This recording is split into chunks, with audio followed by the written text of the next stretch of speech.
እናመሰግናለን። የአማራ ፋኖ በሁሉም ቀጠናዎች 14ኛ ቀኑን የያዘ ዘመቻ አንድነት ታውጆ በርካታ አስደናቂ ጀብዶች እየተፈጸሙ 14ኛ ቀኑን ይዘናል። 14ኛ ቀኑም ከፋኖ የህዝብ ግንኙነት መምሪያ ኃላፊዎች ጋር ቆይታ እናደርጋለን። ከሚዲያዎችም በኩል አለን። ከአማራ ፋኖ አንድነት በጎንደር የህዝብ ግንኙነት መምሪያ ኃላፊ ፋኖ ዮሐንስ ንጉሱ፣ የአማራ ፋኖ በጎጃም የህዝብ ግንኙነት መምሪያ ኃላፊ ፋኖ ማርሸት ጻዩ፣ የአማራ ፋኖ በወሎ ቤት አማራ የህዝብ ግንኙነት መምሪያ ኃላፊ ፋኖ አበበ ፈንታው፣ የአማራ ፋኖ በሸዋ የህዝብ ግንኙነት መምሪያ ኃላፊ ፋኖ አብደላ እንድሪስ በቆይታችን አብረው ቆይታ ያደርጋሉ። ከሚዲያዎች በኩል ኤቢሲ ቴሌቪዥን፣ ብላክ ላየን ሚዲያ፣ ግሎባል ፋኖ ሚዲያ፣ ኢትዮ 251 ሚዲያ፣ አሻራ ሚዲያ አብረን ቆይታ እናደርጋለን። አብራችሁን ቆይታ ስለምታደርጉ አድማጭ ተመልካቾቻችን ከልብ እናመሰግናለን።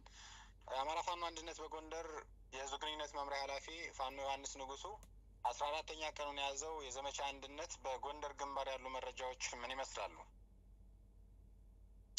አመሰግናለሁ ሙሉጌታ። በጎንደር ግንባር 14ኛውን ቀን ያስቆጠረው የዘመቻ አንድነት ተፋፍሞ ቀጥሏል። ግለቱን እንደጠበቀ ነው። በጎንደር ሰፋፊ ተጋድሎች እየተደረጉ ውጤቶች እየተመዘገቡ ነው የሚገኘው። በዚህ መሰረት በ14ኛ ቀን የአማራ ፋኖ አንድነት በጎንደር 14ኛ ቀኑን ባስቆጠረው ዘመቻ አንድነት በጎንደር ግንባር ሰፊ ቀጠና የሸፈነ ውጊያ በማድረግ በግንባሩ ድሎች ተገኝተዋል። ዛሬ መጋቢት 23 2017 ዓመተ ምህረት በማዕከላዊ ጎንደር የውጊያ ቀጠና ከንጋቱ 12 ሰዓት ጀምሮ የአገዛዙ ወራሪ ላይ በጎንደር ግንባር በተለያዩ አካባቢዎች ማጥቃት ሰንዝረናል። በዚሁም በቀጠናው የኪንፋዝ በገላ ወረዳ ማለትም የማዕከላዊ ጎንደር ዞን የኪንፋዝ በገላ ወረዳ ዋና ከተማ ስላሬን በመቆጣጠር ከ35 በላይ ጠላት የተደመሰሰ ሲሆን ቁጥሩ ያልታወቀ እጅግ ሰፋ ያለ ቁጥር ያለው ደግሞ ተበትኖ የሚገኝ ስላለ ጭምር ነው። በቁጥር ለማስቀመጥ የተቸገርነው እና መረጃ እጥረት ስለገጠመን ነው። ሰፋ ያለ ቁጥር ያለው ደግሞ የአካል ጉዳት ደርሶበት ይገኛል። 12 ያህል በአንድ ቀጠና የተማረኩ ሲሆን በሌላኛው ቀጠና 3 የተማረኩ በድምሩ 15 ያህል የጠላት ኃይል ተማርኳል። እጅግ በጣም የሚገርመው ከነዚህ መካከል ከ15ቱ መካከል ሳይሆን በተጨማሪ 11 ተማርከው የነበሩ የሚሊሻና ሰላም አስከባሪ አባላት ብሎ የሚጠራቸው ጠላት እነዚህ ኃይሎች ማርከው በጉዞ ላይ ያሉ በእነዚህ ላይ በደረሰ የድሮን ጥቃት ምርኮኞቹ ያው ከፊሉ ምርኮኞች ተደምስሰዋል ማለት ነው፣ በጠላት በራሱ እጅ ማለት ነው። በሌላ በኩል ቁጥሩ ለጊዜው በውል ያልታወቀ የጦር መሳሪያ ተማርኳል። ወረዳዋን ጠላትን በማሸነፍ ተቆጣጥረን በቀጠናው ውጊያዎች እያደረግን እንገኛለን። በዚህ ግንባር የጎንደር የበጋሻውና የንስር በለሳ ቅጣው እጅጉ ክፍለ ጦር ሰራዊት አባላት ብርቱ ተጋድሎ በማድረግ በጀግንነት ድሉ እንዲመዘገብ የአንበሳውን ድርሻ ተወጥተዋል ማለት ነው። ኪንፋዝ በገላ ስላሬ ከተማ ከ33 በላይ ንጹሐን ወገኖች እንደዚሁ የድሮን ምት ወይም ደግሞ ሰው አልባ አውሮፕላን አገዛዙ በፈጸመው ኃላፊነት የጎደለውና ዘር ተኮር ጭፍጨፋ ምክንያት 33 ያህል ወገኖች ተጨፍጭፈዋል። ከዚህ በፊት በሮቢት ኪንፋዝ በገላ ወረዳ ሮቢት የምትባል ከተማ ከስላሬ ከተማ ዛሬ ጥቃት ከተደረገባት ከተማ አቅራቢያ እንደዚሁ ንጹሐን በጣም ጥሩ ኪንፋዝ በገላ ስላሬ ከተማ እጅግ በአሳዛኝ ሁኔታ ዛሬ መጋቢት 23 2017 ዓመተ ምህረት አውደ ውጊያ በምናደርግበት ቀጠና ሳይሆን በሰላማዊ ነዋሪዎች ቀጠና ላይ በድሮን ወይም ሰው አልባ አውሮፕላን በመጠቀም ፋሽስታዊ አገዛዝ ንጹሐን ወገኖቻችን ላይ 33 ያህል ወገኖቻችን በግፍ የፈጀ የድሮን ጥቃት ወይም የሰው አልባ አውሮፕላን ጥቃት በማድረግ ወገኖቻችን ዘግናኝ ጭፍጨፋ ተፈጽሞባቸዋል። በዚህ ቀጠና ኪንፋዝ በገላ ወረዳ ማለት ነው። ቀደም ሲል በተመሳሳይ በዚህ ወር ውስጥ ሮቢት የሚባል ከተማ ውስጥ ተመሳሳይ ቁጥር ያለው ተቀራራቢ ቁጥር ያለው ወገናችን ላይ ንጹሐን ወገናችን ላይ ተመሳሳይ ጥቃት ተሰንዝሮ ዓለም አቀፍ ማህበረሰብና የጦር ወንጀል እየተፈጸመ መሆኑን ማጣራት የሚፈልጉ የሰብአዊ መብት ተሟጋቾች ሌሎች አካላት እንዲያጣሩት በተደጋጋሚ ጥሪ ያቀረበ መሆኑ ይታወቃል። በዛሬው ዕለት ተመሳሳይ ንጹሃንን ጨፍጭፎ ተሸናፊው ቡድን በአየር ጭፍጨፋ አድርጓል ማለት ነው። ይህን ያደረገው መሬት ላይ ባለው ውጊያ መቋቋም ስላልቻለ ክንዳችን መቋቋም ስላልቻለ የሚችለውን አይነት ሜካኒዝም የሚችለውን ያለ እግረኛ አሰልፎ መቋቋም ስላልቻለ እየመጣ እንደሆነ በዚህ አጋጣሚ ለመናገር እንፈልጋለን፣ ለማሳወቅ እንፈልጋለን። ሆኖም ግን የአካባቢው ነዋሪ ከሰራዊታችን ጎን ተሰልፎ መስዋዕትነት ከፍሏል፣ እየከፈለም ይገኛል። ለህዝባችን ለማህበረሰባችን ለጉዳት ለደረሰባቸው በዚህ አጋጣሚ መጽናናትን እየተመኘን ለወገናችን ደግሞ ለሰጠን ፍቅርና አንድነት እስከ መስዋዕትነት የዘለቀ አንድነትና ፍቅር እጅግ በጣም የአማራ ፋኖ አንድነት በጎንደር ያመሰግናል።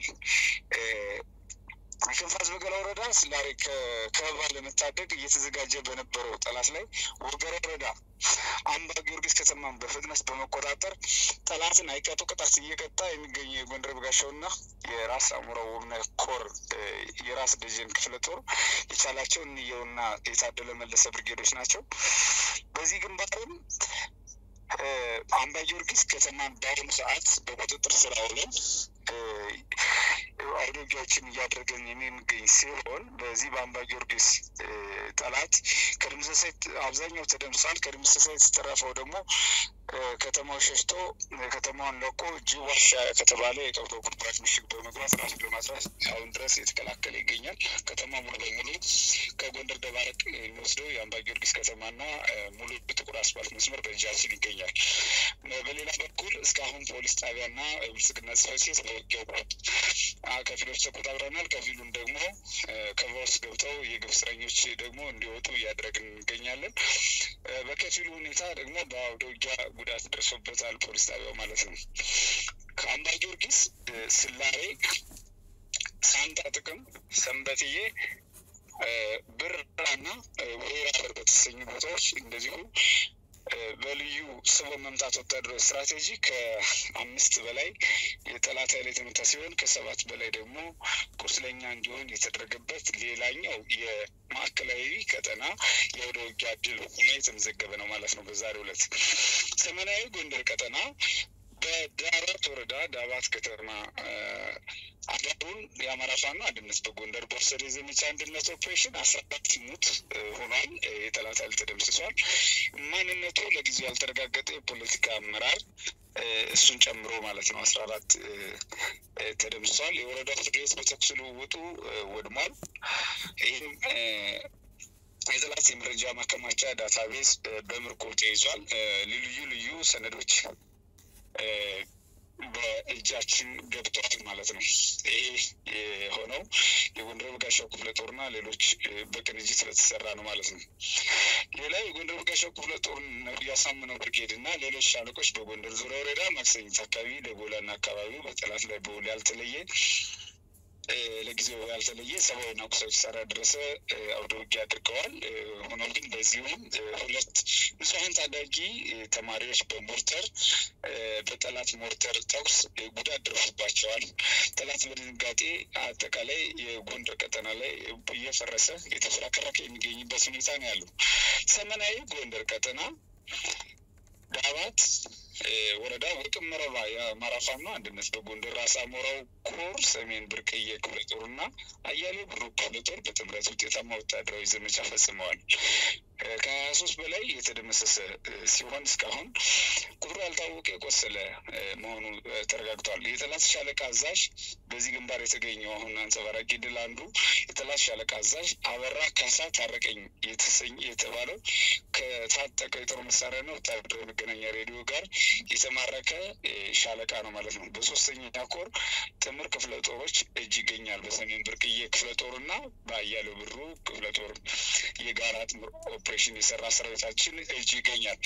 ይህ ሻለቃ አሁን በእጃችን የሚገኝ ሲሆን በቀጣይ ሙሉ በምስልና ሙሉ መልእክቱን ሊያስተላልፍ የሚችልበት ሁኔታ በቀጣይ የሚፈጥር ይሆናል። በጎንደር በተለይም በማዕከላዊና ሰሜናዊ ቀጠናዎች ዘመቻ አንድነት ተፋፍሞ የቀጠለበት ሁኔታ ነው ያለው።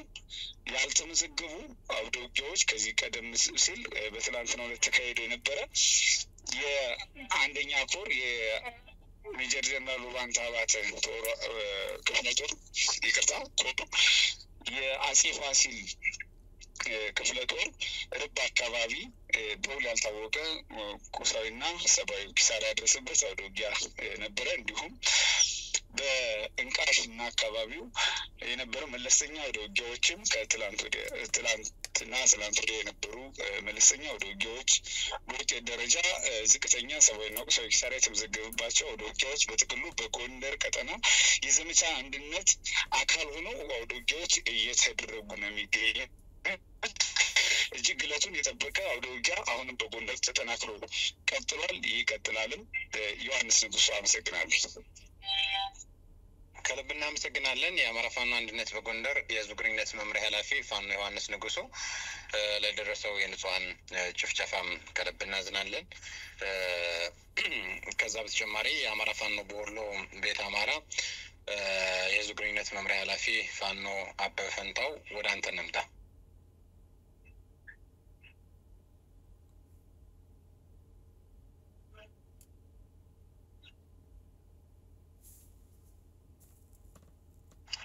እሺ አመሰግናለሁ። ሁላችሁንም ሰላም ብያለሁ።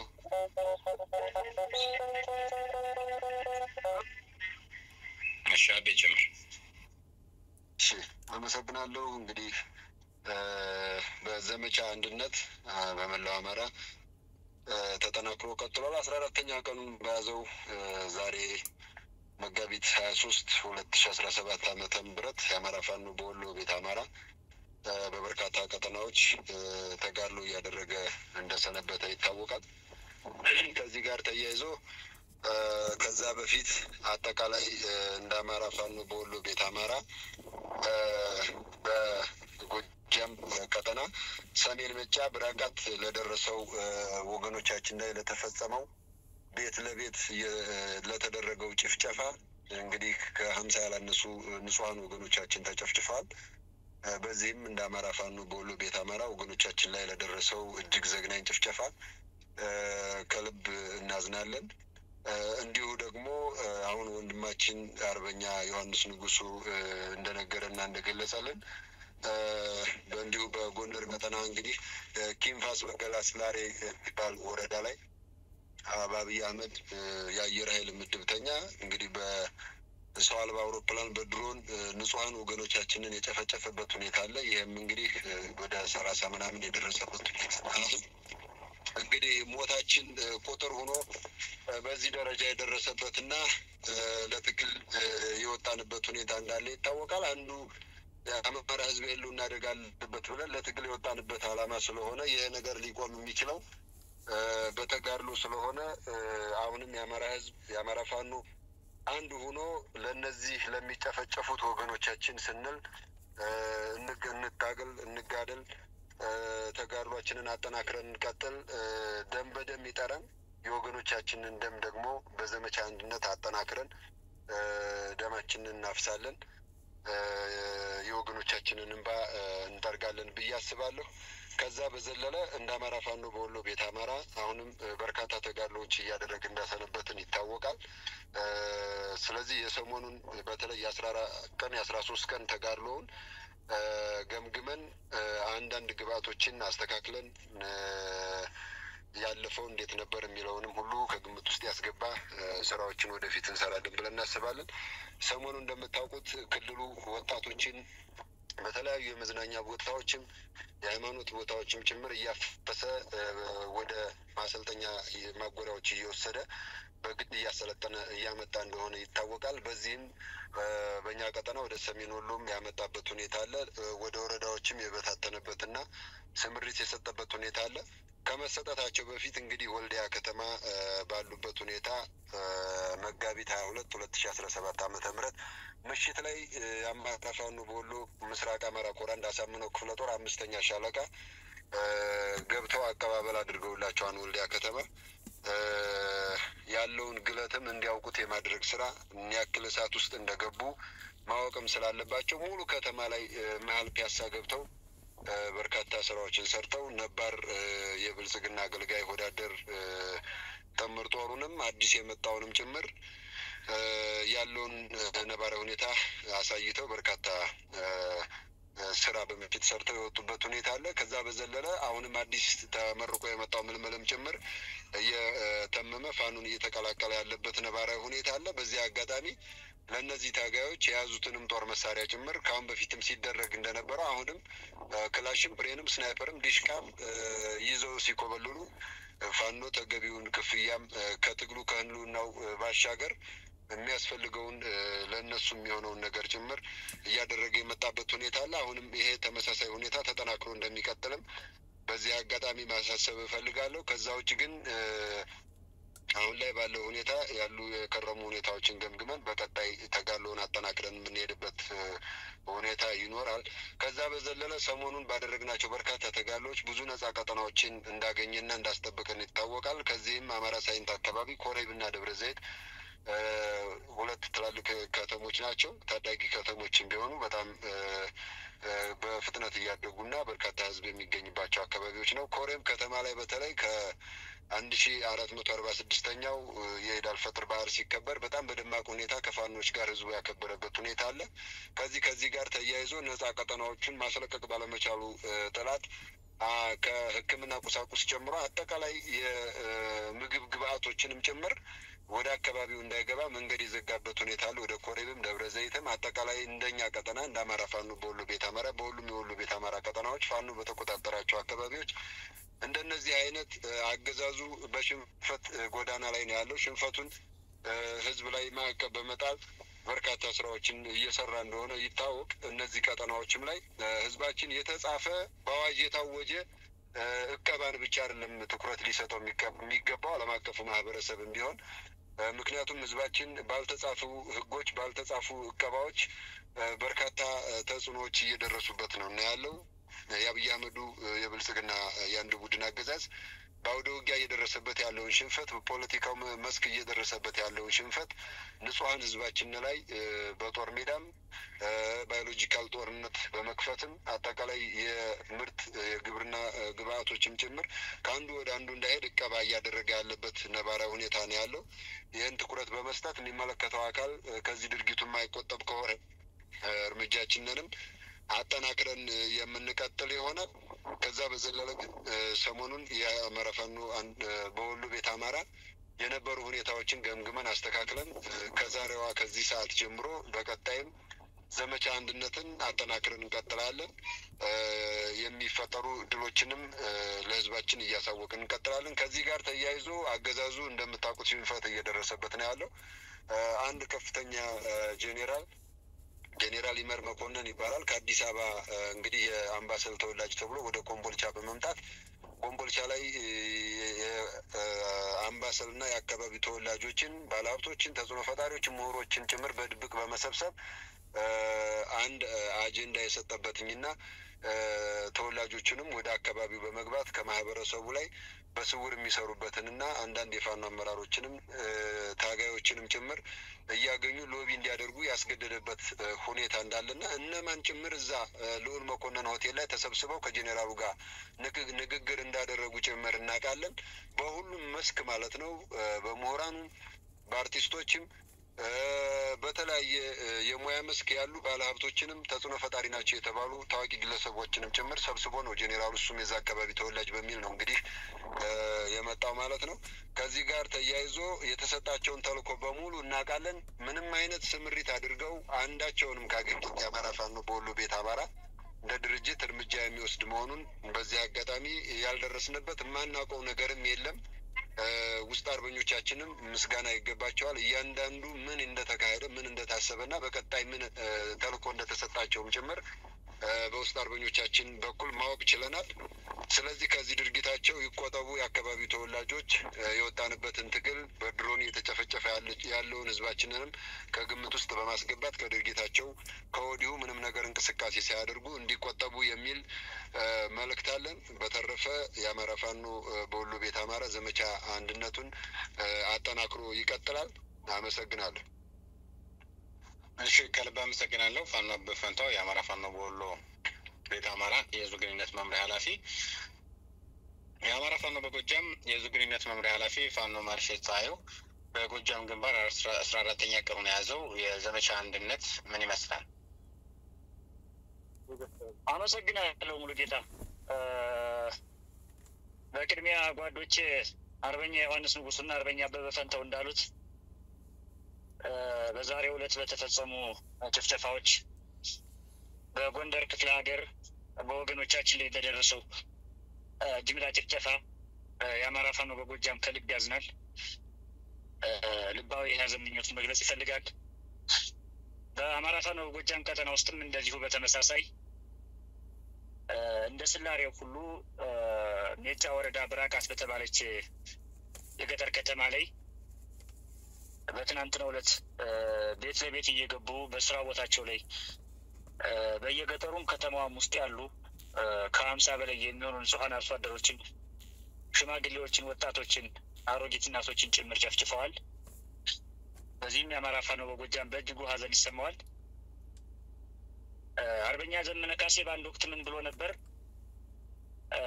የወለጋው ሞት በደጃችሁ እንዳይመጣ ከፈለጋችሁ በየደጃችሁ ተደራጁና ጠላትን ግጠሙት፣ ከዚያ በኋላ ነጻ ትወጣላችሁ የሚል መልእክት አስተላልፎ ነበርና ከዓመት በፊት መራዊ ላይ በተደረገ ጭፍጨፋ እንደዚህ ጥር 21 2016 የአብይን ጀነራል ወገኖቻችን ደም በፈሰሰበት አደባባይ የአብይን ጀነራል ባናጋድም እኛም እናቶቻችን አልወለዱንም የሚል መልእክት ባስተላለፈ በነጋታው መራዊ ከተማ ላይ ጭፍጨፋ የፈጸመውን ኮሎኔል አጋድመን ለህዝባችን አሳይተን የሞቱ ወገኖቻችን ደም መልሰን አሳይተናል። ትናንትናና ዛሬም የተካሄደው ምንድነው? በአድማ ብተናና በወራሪው ኃይል መካከል በተደረገ የእርስ በርስ አለመግባባት ከ4 ሰዓት በላይ የዘለቀ በከባድ መሳሪያ የታገዘ ጦርነት ነበር።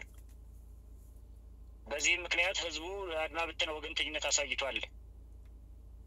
ስለዚህ አድማ ብተናውን ከጀርባ መምታትና ትጥቅ ማስፈታቱ ስራ ብንጀምረውም ህዝቡ እየደገፈው ስለሆነ ላይሳካል ይችላል። ስለዚህ ህዝቡን መምታት አለብን በሚል የተነሳሱ የወራሪው አመራሮች ቀጥታ ትዕዛዝ በመስጠት እነዚህን ወገኖቻችን አስጨፍጭፈዋል። እኛም እንላለን በየአካባቢያችን መጥቶ ንጹሐን እየተፈጨፈ ያለውን ጠላት ለመጨረሻ ጊዜ ግብአተ መሬት የምናስገባበት ጊዜ ሩቅ አይሆንም። ከመቼውም ጊዜ በላይ በርትተን አምረን እንድንዋጋው ያደርገናል ማለት ነው። ከዚያ ባሻገር እንግዲህ የአማራ ፋኖ በጎጃም ሰሞንኛ ባጣራው መረጃ መሰረት አድማ ብተናውን ዞሮ ዞሮ እንደ ፋኖ እየከዳም በይፋ መፍረሱ ስለማይቀርና ፋኖ መቀላቀሉ ስለማይቀር ከወዲሁ በጀርባ እየመታንና በይፋ ከመበተኑ በፊት ትጥቁን እየቀማን አብዛኛውን ረሽነው አብዛኛውን ደግሞ በጀሌ ሸኘው የሚል በመከላከያ መኮንኖች በኩል ውሳኔ ተላልፎ ያ ውሳኔ እየተፈጸመ ነው። በዚህ ጉዳይ በኋላ አመጣበታለሁ። በቅድሚያ ግን በ14ኛ ቀን በያዘው ዘመቻ አንድነት በአማራ ፋኖ በጎጃም ቀጠና ውስጥ የተደረጉ አውደ ውጊያዎች ልጥቀስ። በቀንጌታ የፍታይ ንጉሴ ክፍለ ጦር ቀስተ ደመና ብርጌድ በትናንትናው ዕለት አመሻሽ ላይ አኩሪ ገድል ፈጽሟል። በዚህም ትናንት ማለትም መጋቢት 22 ቀን 2017 ዓመተ ምህረት የቀጋት የተባለ ቀበሌ ላይ ከደብረ ኤልያስ ወጥቶ ለመንቀሳቀስ ሙከራ ሲያደርግ በተደረገ ኦፕሬሽን 3 ክላሽንኮቭ ተማርኳል። 1 ማካሮ ሽጉጥ የክፍለ ጦር መሪው የሬጅመንት አዛዡ ሽጉጥ ተማርኳል። 6 የእጅ ቦምብ ተማርኳል። 2 የመገናኛ የኮም ሬዲዮ እንደዚሁ የሬጅመንት አዛዡ ሬዲዮ እና የሻለቃ መሪው የሚገናኙበት 2 የኮም ሬዲዮ ተማርኳል። 1885 የብሬን ጥይትና 100 የክላሽ ጥይት ተማርኳል። 3 የጥይት መያዣ ካዘና ተማርኳል። በአንደኛ ዙር የነበረው የጠላት ጦር 2 ብቻ እንደቀረ በእለቱ ከርተው በዛሬ ጠዋት ማለት ነው ከርተው ለእኛ ምስክርነት የሰጡ የወራሪው አባላት አረጋግጠውልናል። በዚህ አውደ ውጊያ 1 ፓትሮል እና 1 ሲኖትራክ ሙሉ ቁስለኛ እንደተነሳ እንደዚሁ ምስክርነት ሰጥተዋል። የሞተው ቁጥር በጣም ብዙ ከመሆኑ የተነሳ እኛም በመረጃ ሰንሰለታችን የሟችን ቁጥር ለመሰብሰብ አልቻልንም። በአጠቃላይ ተንቀሳቅሶ ከነበረው አንድ ሬጅመንት መካከል ምናልባትም አንድ ሻለቃ የሚሆነው ኃይል የተደመሰሰ ይመስላል። ግምታዊ ቁጥሩ ግን አላገኘንም ወይም ለማስቀመጥ እንቸገራለን። ሁለተኛው አዲስ አለማየሁ ክፍለ ጦር 7ኛ ክፍለ ጦር ማለት ነው አብራጅት ብርጌድ በትናንትናው ዕለት ኮርክ ከተማ እየተንቀሳቀሰን ጠላት እንደዚሁ በመብረቃዊ ጥቃት መልሶታል። በዚህ አውደ ውጊያ ቁጥሩ ያልታወቀ የጠላት ኃይል ተደምሷል፣ ቁስለኛም ሆኗል። ያገዛዙ ሰራዊት እየከዳ ፋኖን እየተቀላቀለ በአካባቢው በሚሰጠው ምስክርነት መሰረት በተመሳሳይ የትናንትናው ኦፕሬሽን ከባድ እንደነበርና በጠላት ላይ መብረቃዊ ጥቃት አርፎ ሙትና ቁስለኛ እንደሆኑ እንደዚሁ ምስክርነት ሰጥቷል። አንድ ብሬንና 7 ክላሽንኮቭ መሳሪያ ይዘው የተቀላቀሉ ኃይሎች ናቸው ይህን ምስክርነት የሰጡት። ከአውደ ውጊያ ባሻገር የአብይ አህመድ ሰራዊት ቀን በቀን እየከዳ ፋኖን እየተቀላቀለ ነው። በትናንትናው ዕለትም እንደዚሁ አንድ ብሬንና 7 ክላሽንኮቭ መሳሪያ በመያዝ በአጠቃላይ 8 የሚደርሱ የአገዛዙ ሰራዊት አባላት አብራጅት ብርጌድን ተቀላቅለዋል ማለት ነው። ሁለተኛ ተፈራ ዳምጤ ክፍለ ጦር መብረቁ ተፈራ ብርጌድ በዛሬው ዕለት ከሞጣ ተነስቶ ወደ ወይን ውሃ ወደምትባል ወረዳ ሎጂስቲክ ጭኖ ሲንቀሳቀስ በነበረ ጠላት ላይ ባደረገው የከበባ ማጥቃት ወደ ወይን ውሃ ሎጂስቲክ ጭኖ ሊገባ የነበረው ጠላት ሙትና ቁስለኛ ሆኖ ተልእኮውን ሳይፈጽም ተመልሶ ወደ ሞጣ ገብቷል። በዚህ አጋጣሚ ሞጣ የኮር ማዘዣ ሲሆን በጣም ብዙ ሺህ የመከላከያ ኃይል ያለበት በርካታ የወራሪው አመራሮች ያሉበት ቀጠና ሲሆን ከዚህ በፊት ከባህር ዳር ነበረ ለሞጣ እስከ ቢቸና ድረስ ሎጂስቲክ የሚመላለሰው። አሁን ግን በጀግኖች የመብረቁ ተፈራ ብርጌድ አባላት በሚሰራ ተከታታይ የደፈጣ ጥቃትና የከበባ ማጥቃት ወራሪውን 100% በሚባል ደረጃ ከባህር ዳር ሞጣ እንዳይንቀሳቀስ ማድረግ ተችሏል። ለዚህም ከጎንጂ ቆለላ እስከ ሞጣ ባሉ በረሃማ ቦታ ድረስ በሚደረግ ማጥቃት ወራሪው በየጊዜው በመማረኩ በመደምሰሱ ምክንያት መንገዱን በማቋረጡ ምክንያት በሞጣ አንዳንድ የሕክምናና መሰል ቁሶችን ከአዲስ አበባና ከባህር ዳር በሄሊኮፕተር ሞጣ አሳርፎ ወደ ወይን ውሃና ቢቡይ ለመውሰድ ሙከራ በሚያደርግበት ጊዜ በተደጋጋሚ ጥቃት እየተፈጸመበት የሎጂስቲክ እጥረት በማጋጠሙ ምክንያት ገበያ የሚውሉ እናቶችን መቀነት እየፈታ ከአህያ ቀረጥ እየቀረጠ እየበላ ያለበት ሁኔታ ነው ያለው። በዛሬው ዕለትም በርከት ያለ ተሽከርካሪ ይዞ በኮምቦይ እጀባ ከሞጣ ተነስቶ ወደ ወይን ውሃ ለመግባት ጥረት ሲያደርግ ነበረ ምት የደረሰበትና በዚህ ምክንያት ጭኖት የወጣው ሎጂስቲክ መልሶ አስገብቶታል። ከእንግዲህም ከሞጣ ተነስቶ ወደ ወይን ውሃ ቢቡኝና ወደ አዴት አቅጣጫ መንቀሳቀስ እንደማይችል በእርግጠኝነት መናገር እችላለሁ። ጭፍጨፋውን በተመለከተ በትናንትናው ዕለት 4 ሰዓት ገደማ በተደረገ ግምገማ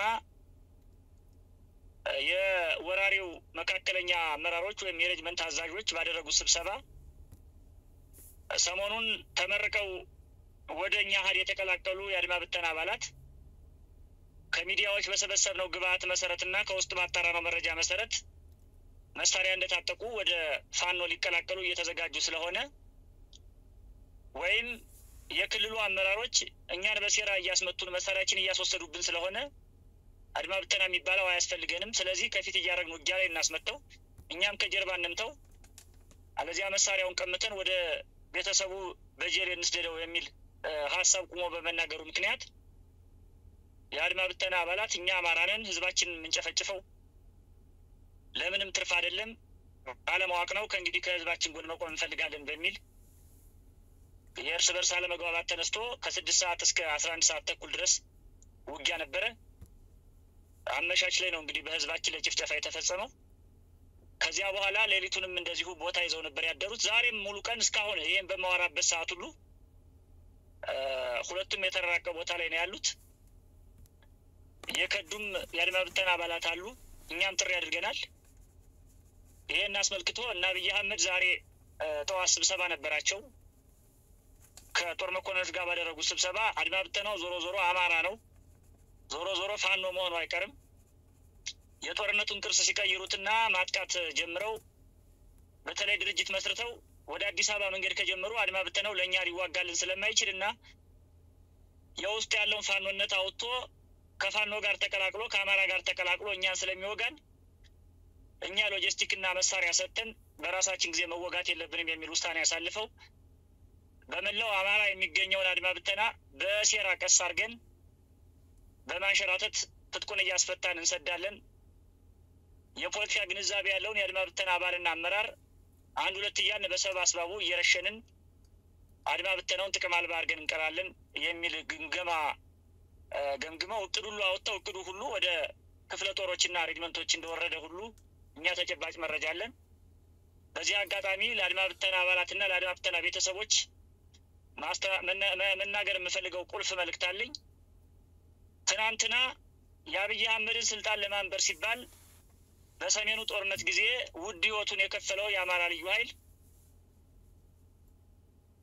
ለሀገር ዋጋ የከፈለ ለህዝብ መጨፍጨፍ አስቦ ዋጋ የከፈለ ሳይሆን ከጀርባ መከላከያን ጥቁር ክላሽ ቀማ እየተባለ በምክር ቤት ሳይቀር በስብሰባ አዳራሽ ሳይቀር እየተሰደበ ጫማ ልብስ ሳይቀየርለት ደሙ እየፈሰሰ አጥንቱ እየተከሰከሰ በስንቱ በረሃ በስንቱ ቆላና ደጋ ዋጋ የከፈለውን የአማራ ልዩ ኃይልን በአንዲት አጭር ወረቀት የበተነው የአብይ አህመድ አረመኔ ወራሪ አገዛዝ አሁንም በአማራ አድማ ብተና ላይ ወገኑን ካስጨፈጨፈና ከአማራ ጋር ካጣላ በኋላ ጥቅም አልባ አድርጎ ለመበተንና ከጀርባ ለመምታት ውሳኔ የወሰነ በመሆኑ ወንድሞቻችሁ፣ እህቶቻችሁ፣ ቤተሰቦቻችሁ የአድማ ብተና አባልና አመራር የሆኑ ይህንን መልእክት የምትሰሙ የአድማ ብተና አባልና አመራር የሆናችሁ አማራዎች በሙሉ እውነተኛና ከልቤ እንደ አንድ አማራ እንደ አንድ የፋኖ አመራር መናገር የምፈልገው ነገር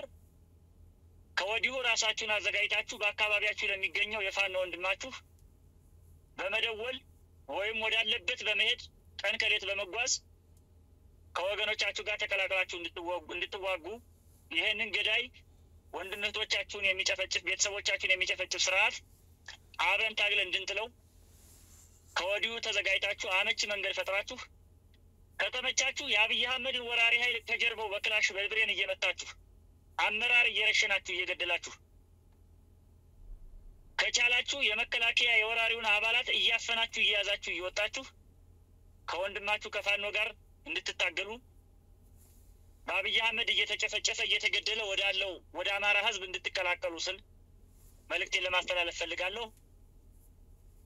በስላሬ ከተማ ጎንደር ክፍለ ሀገር ለተጨፈጨፉ ወገኖቻችንና በብራቃት ለተጨፈጨፉ ወገኖቻችን ነፍሳቸውን በአጸደ ገነት ያኖርልን። ደማቸውን እንመልሳለን። የወገኖቻችን ደም በፈሰሰበት አደባባይ ላይ የአብይን ጀነራል አጋድመን እናሳያቸዋለን። የአብይን ወራሪ ፋሽስታዊ ስርዓት ግብዓተ መሬቱን ሳንፈጽም ወደ ቤቱ የሚገባ አማራ አይኖርም። የተነሳንበት ዓላማ ነው። እንጨርሰዋለን። በጎንደር የሚገኙ ጀግኖች ፋኖች፣ በወሎ ቤት አማራ የሚገኙ ጀግኖች ፋኖች፣ በሸዋ የሚገኙ ጀግኖች ፋኖች፣ በቢዛሞ የሚገኙ ጀግኖች ፋኖች ትናንት ከትናንት ወዲያ በሌላው የኢትዮጵያ ክፍል ሲጨፈጭፍ የነበረውን ስርዓት ነው ዛሬ እየተፋለምን ያለ ነውና ይህን ስርዓት ግብዓተ መሬቱን በመፈጸም በአማራ ህዝብ ላይ የሚደረገውን ጭፍጨፋ ለመጨረሻ ጊዜ ለማስቆም ቃል የገባን በመሆኑ በዘመቻ አንድነት ስም 14ኛ ቀን ላይ ቁም የምናገረው አንድ ሆነን ይህን ስርዓት እንጥለዋለን፣ ግብዓተ መሬቱን እንፈጽመዋለን ለማለት ነው። አመሰግናለሁ። ከልብ እናመሰግናለን። የአማራ ፋኖ በጎጃም የህዝብ ግንኙነት መምሪያ ኃላፊ ፋኖ ማርሸት ዛይ እንጨርስ ወይስ ምን ጨምረዋል? ብንጨርሰው ጥሩ ነው። አብደላ የለም። በዚህ አጋጣሚ ዘመቻ እንትን ካምፔን ብንጀምር ይሄን ጭፍጨፋውን በደንብ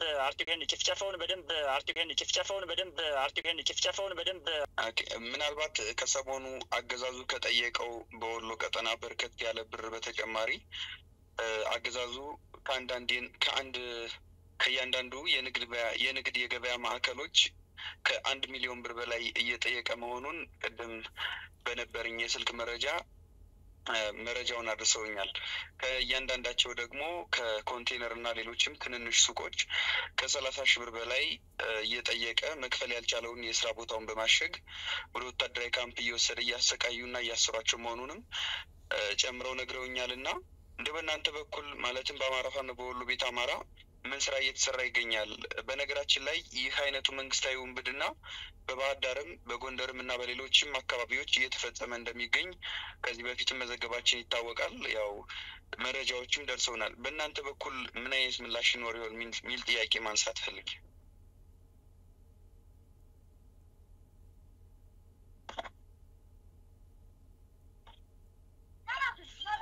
ሙሌ ልሄድበት ትችላለህ።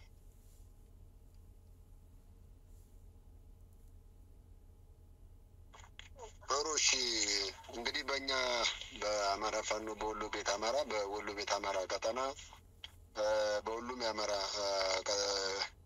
ክፍለ ሀገር አካባቢዎች ላይ ነው እንግዲህ ነገር ተጠናክሮ የቀጠለው። አገዛዙ እንደምታውቁት ከፍተኛ የሆነ የገንዘብ እጥረት ተከስቶበት ውንብድና ያለው የብልጽግና ከቀበሌ እስከ ፌዴራል ያሉ አመራሮች የፖለቲካ አመራሩ ማለት ነው፣ የጸጥታ አመራሩም የከፍተኛ የመከላከያ የአድማ ብተናና የሚሊሻ አመራሮችም ጭምር ይሄ ስርዓት መውደቁ አይቀርም፣ ለእኛ ባንሆን ለልጆቻችን መሆን አለብን በሚል ከፍተኛ የሆነ ዘረፋ ላይ ነው ያለው ሁሉ ነገሩ። ያገዛዙ ቁሞ የሄደው አካሉ በሙሉ ከዛ በዘለለ ጦርነቱን የሚመራበት ደሞዝ የሚከፍልበት እጅ ስላጠረው፣ ምክንያቱም ያሉትን ገንዘቦች በሙሉ አሟጦ ለጀት መግዣ ለድሮን መግዣና ለተተኳሽ መግዣ ያደረገበት ሁኔታ ስላለ ስርዓቱ ከዚህ ጋር ተያይዞ በበርካታ የወሎ ቤት አማራ ቀጠናዎች በቅርቡ በማስረጃ እንዳሳየናችሁ ለከተማ የቤት መስሪያ የመኖሪያ ቤት መስሪያ ለምሪት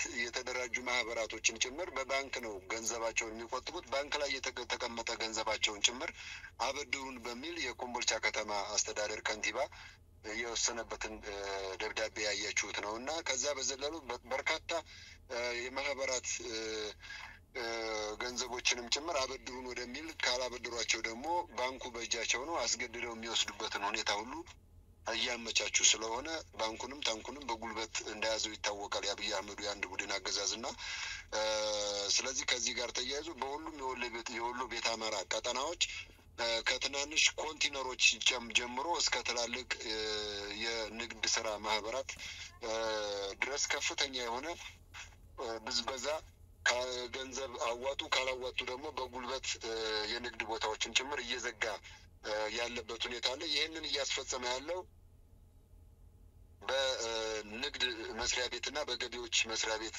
አማካኝነት ነው። እኛም እንደ አማራ ፋኖ በወሎ ቤት አማራ ከፍተኛ የሆነ ማስጠንቀቂያ ሰጥተናል ለእነዚህ አካላቶች ማለት ነው። እና ምንድነው እየሰጠን ያለነው ማስጠንቀቂያ ከባለሙያ ከአመራር ጀምሮ ከባለሙያ ጀምሮ እስከ አመራር አስፈጻሚ አመራሮች ጭምር ከዚህ ድርጊታቸው የማይቆጠቡ ከሆነ ቀዳሚ የጥቃት ኢላማችን ሆነው ይቀጥላሉ ማለት ነው። ስለዚህ እነዚህ አካላቶች እየተዋጉን ነው ማለት ነው። ገንዘብ ሰብስበው ከክላሽ ጀምሮ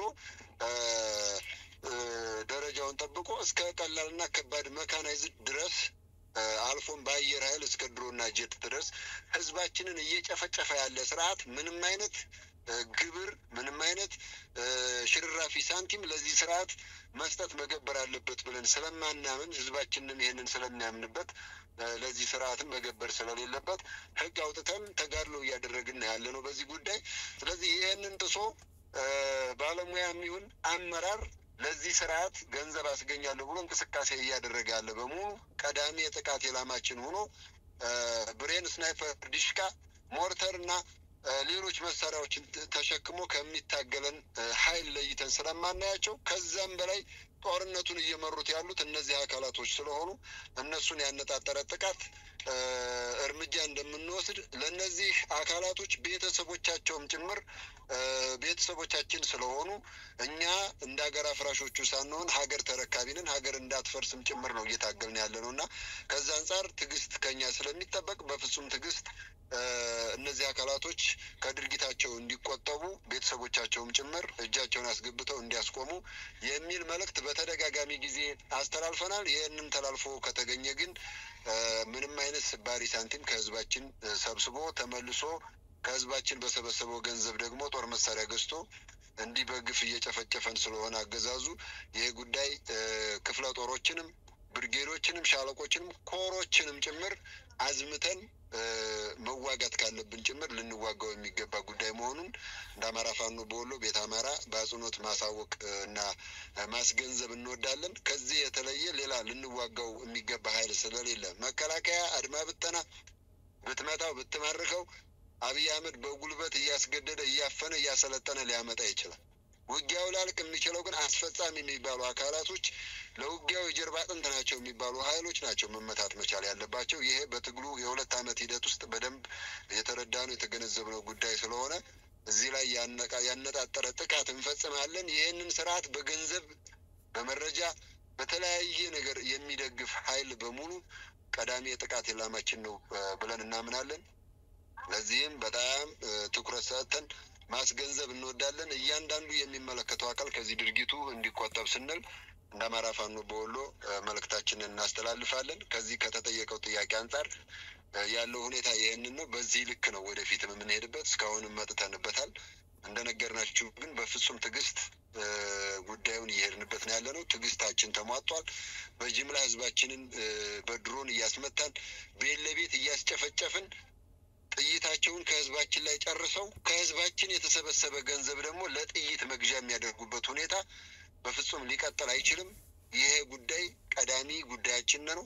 በዚህ ጉዳይ የተሰለፉ ከጠላት ጋር የወገኑ ኃይሎች በየትኛውም አይነት ሁኔታ ይሁን ትዕግስታቸው አልቋን ቀዳሚ የጥቃት ኢላማችን ሆነው ይቀጥላሉ። ይሄ ነው ያለው ሁኔታ። አመሰግናለሁ።